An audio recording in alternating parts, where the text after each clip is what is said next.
Hello, and welcome to Rose Play Presents Episode 30, Atama's Review Corner, Fallout 3. As always, I'm your host, Aurian MoonRose, and here on Rose Play Presents we do things a little differently, unlike the normal seasons where I play one game fully through and then have 3 special episodes. This is an everyday special episode type series, so anything can happen. From interviews with content creators, game developers, podcasts, closed betas, the Atama's Review Corner, collaborations, movie reviews, just normal ones maybe, anything. Today we focus on another episode of Atama's Review Corner. Now, this one was still 8 years ago. But it was like a month later, so I was doing them like every other month. But this is the season finale of Season 1. Originally, I wasn't planning on this being the end of the season. I wanted to do like 23 episodes, or at least 12 to 13. But there was a lot of problems that started arising after this last episode. And a lot of it we'll get into in the next episode. One at the end of the episode. So, this one being the last episode, at least, for Season 1, it did moderately alright. It got about 530 views, 5 likes, 3 dislikes. So at this point, I'm starting to get a lot of people to watch it. Well, I'm getting less people to watch it. And some of that was due to the voice that I was using. But at least I had a fan base and a hate-based, which I don't mind the hate-based. So this is, of course, the last time for physical cosplay, and technically the last time for physical, which you might not understand that yet, but you will next episode. So it will mark a whole new beginning and upgrades massively needed to the show's graphics. And not so much the voice, though. But there was also one question that was most widely asked, and that was, how did I get the Vault-Tec outfit? Well, in all actuality, I really didn't. All it was a blue shirt, and at the time, me and my mother had put yellow duct tape around and down, but everybody just really loved the outfit. They honestly thought it was, well, not Fallout per se, but they at least really thought it was something that was custom-made or something, which I suppose technically it was. But, voila, that's how it was done. And, like I said, everybody always asks how it's realistic. So, I was also having a sore throat, because I had a cold or something, so the voice was even worse and more grungy than I was trying to make it during this episode. So, yeah.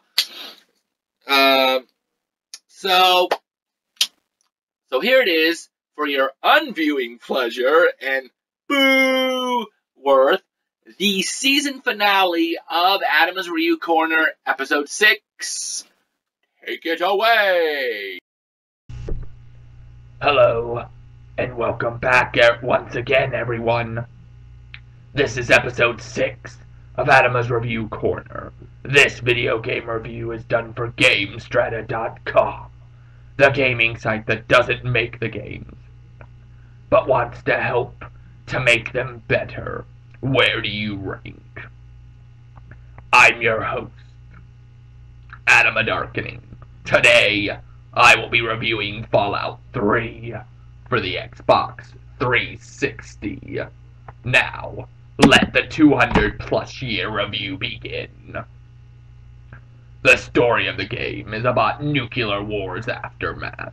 This is where Fallout 3 takes place.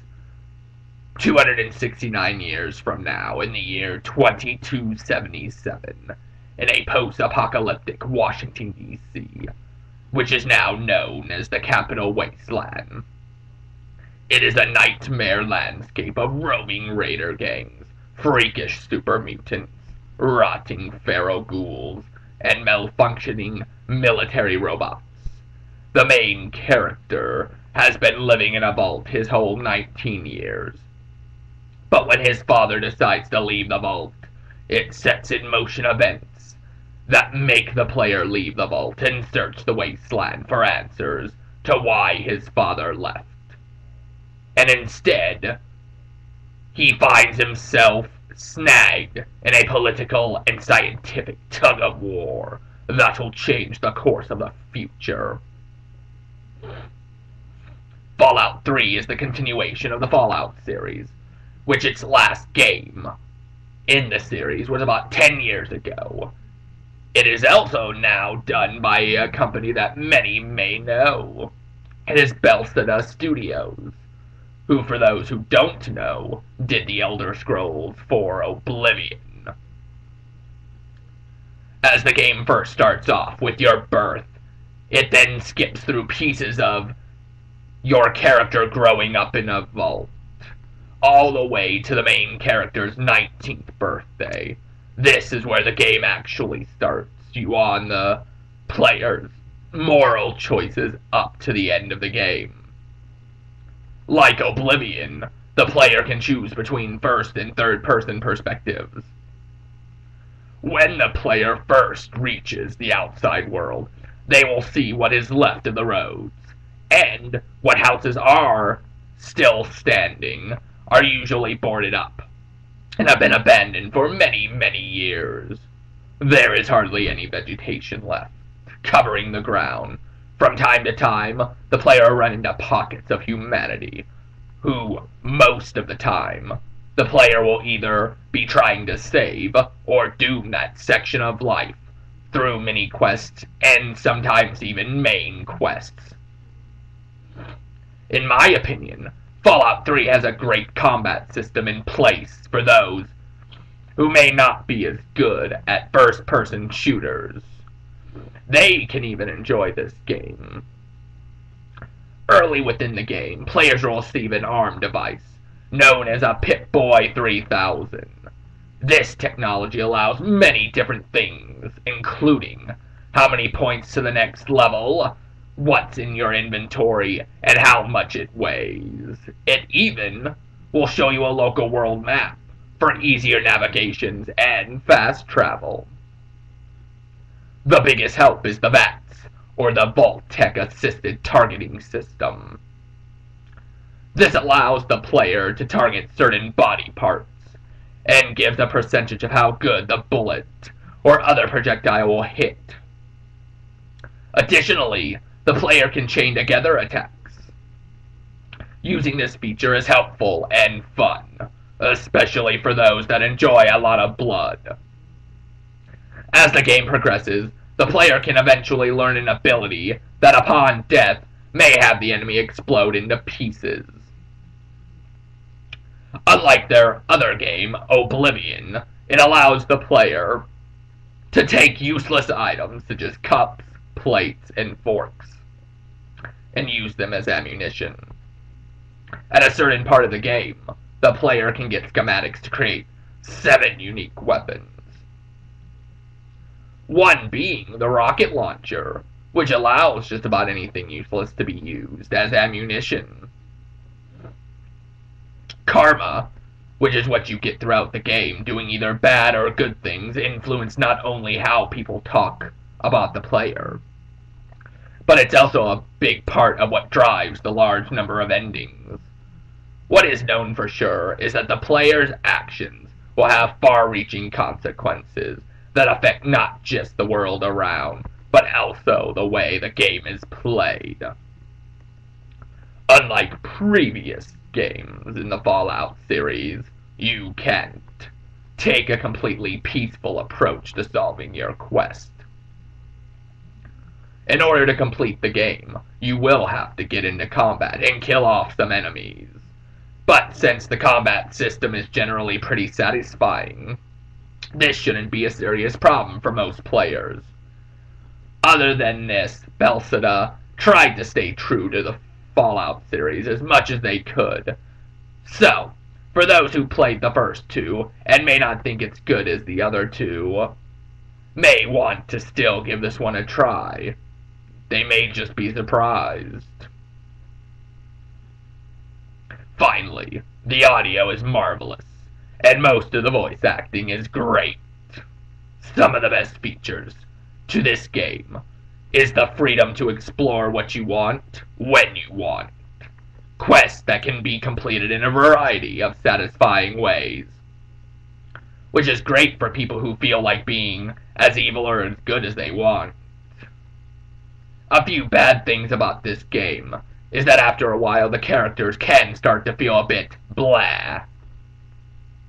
Lastly, for those who like achievements, or only just play the games for achievements, this game's achievements are story-based. The most hardest achievements that the player may run into in the game may be collecting the 20 bobbleheads, getting the specific leveled achievements for level 8, 14, and 20. There are no online achievements for this game, but for the most part, on a scale of how hard it is to acquire all the achievements from 1 to 10, I give this game a 4. So, the final score for Fallout 3 is an 8.8. For its great story, lots of hours of play, and its deep system of choices. Thanks for joining me for episode 6. And I will be back for yet another show with a review of The Elder Scrolls IV Oblivion. Till next time, good gaming, and see you for episode 7 of Atama's Review Corner. It's a shame that it's short-sleeved, though. I can't remember if the Vault-Tec outfit ever came short-sleeved. I just remember long-sleeve, but it's a shame that the camera actually panned and saw a little bit of the skin right here. Kind of ruined the feel that I was going for. And, oh my goodness. Did I seriously call Bethesda Bethesda? Wow, I was young and naive. Just wow. Okay, so I did say that I could mention one of the reasons why I ended Season 1 where I did, and also why, some of the problems. One of the issues was, the next review, which I said, was The Elder Scrolls IV Oblivion. I couldn't figure out what I wanted to wear for the cosplay. I mean, knights, ninja, well, assassins. I mean, there was way too much stuff to pick from, and then trying to get a hold of it. It was just way too much, and I was one of the reasons. I mean, one of few, but it wasn't the main reasons. Those, like I said, will get explained next episode. Not just that, but there was also the fact that Elder Scrolls IV, trying to complete it, there was a glitch in the Assassin's Guild quest if you sold your outfit, which, yeah, I know. Way to go, Aurian. You sold your outfit. You don't do that. They eventually did patch it, thankfully. Plus, the game was very glitchy, so, I mean, it was a very long game. And that was also putting me behind, too. But anyway, I'd also like to thank everybody who has stuck through the 6 original episodes of the cringe-worthy video and audio voice. Like I said, the graphics get massively improved in the next season. As you'll see next episode that we do this, the audio, like I said, not so much. I think I did cringy the voice a little bit, but I mean, it's still a long ways to go from where I am now. But we'll go ahead and leave it there for the day, and when we come back tomorrow, more Gwent. So, come back and join me, and like I said yesterday, see if I win or lose. Probably a mixture of both until, ranked. Never win again after that. So remember, keep gaming, never give up, and sometimes your best friend at cosplaying is you making the stuff yourself.